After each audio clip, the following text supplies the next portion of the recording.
Hello. Today we'll be discussing the propeller overspeed and underspeed condition in the Piper Seminole, and we will discuss the following topics.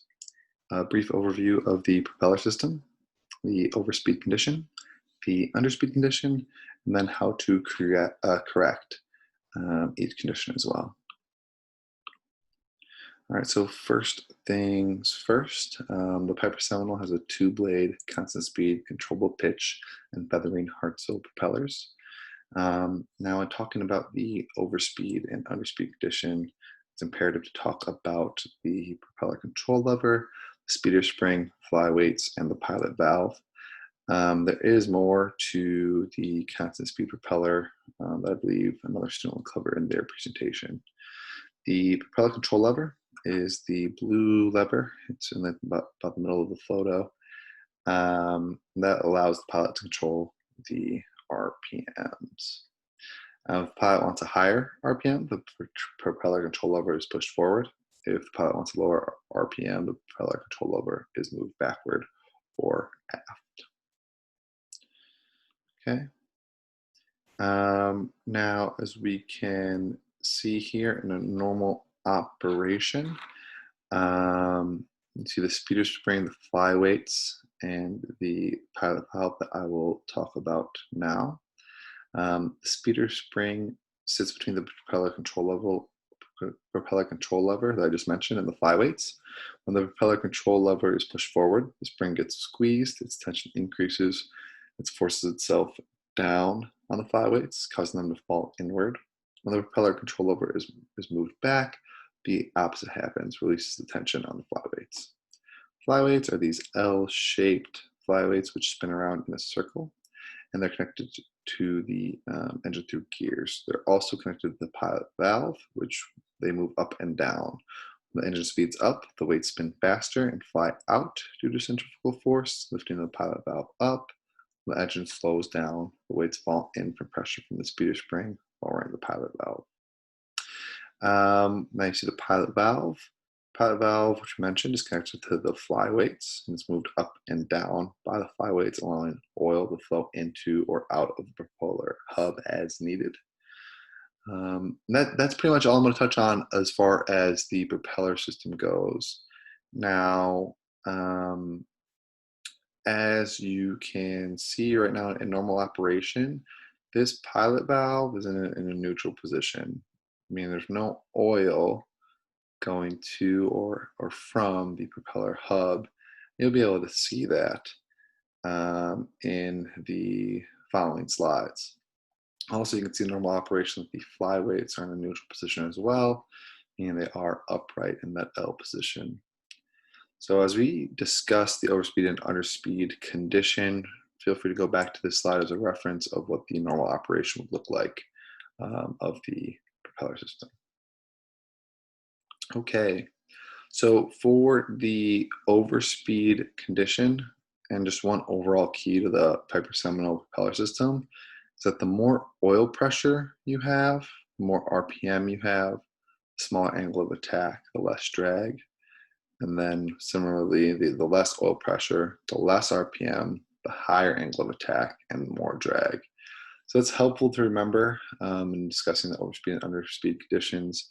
Again, more oil pressure, the higher RPM, less oil pressure, the lower RPM, so on and so forth. Okay, so for a overspeed condition, this would be when a pilot would want to lower the RPMs. So in that case, that propeller control lever is moved aft, which relaxes that speeder spring tension, tilting the flyweights outwards, as you can see in the photo. Overspeeding will occur whenever existing RPM is higher than that selected with the propeller lever. So at this point in time, this results in the flyweights raising the pilot valve, permitting oil, you can see here, to flow out of the propeller dome, causing the blade angle to increase and thereby causing the RPM to decrease. With the decreased RPM, the flyweights will return to neutral position and the oil flow will stop. And then it'll go back into that neutral position with the pilot valve moving downward and blocking the oil flow at that point in time. So again, we want a lower lower RPM, we want that's less oil pressure. That's pressure coming out of the propeller hub and back into the system.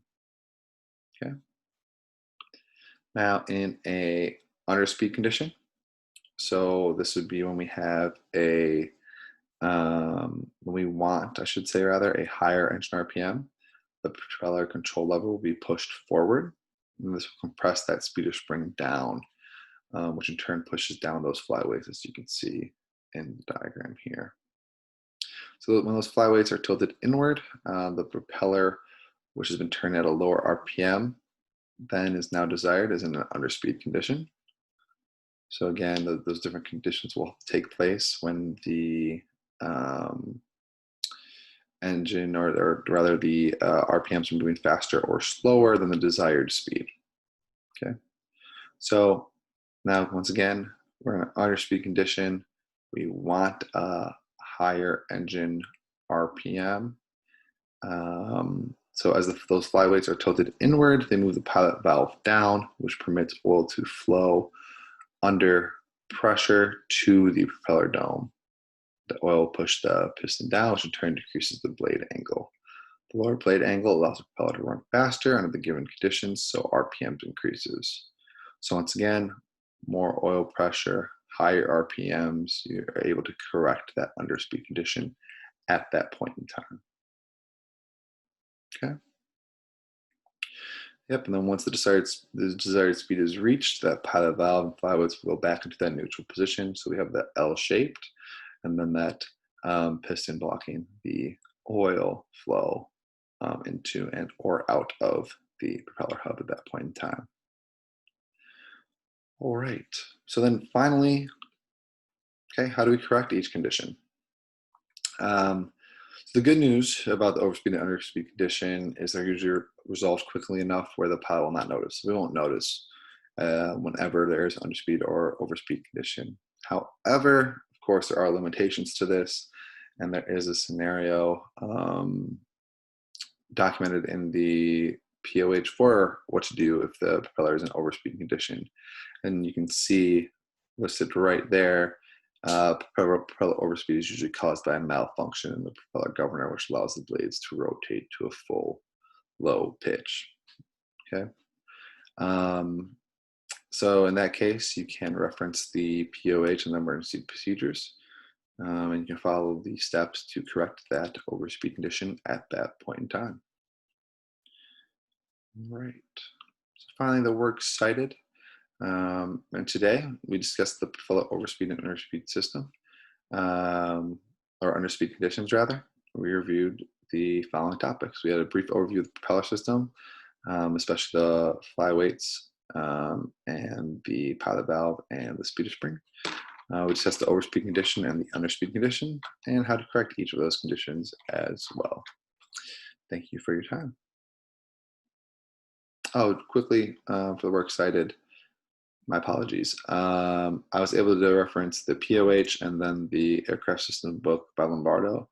Another good resource that I was able to use was the Transition to Complex Airplanes. It's my CFI book, and that website below will help you at least look at those diagrams for a multi-engine plane. Just something to touch on. Okay, thank you.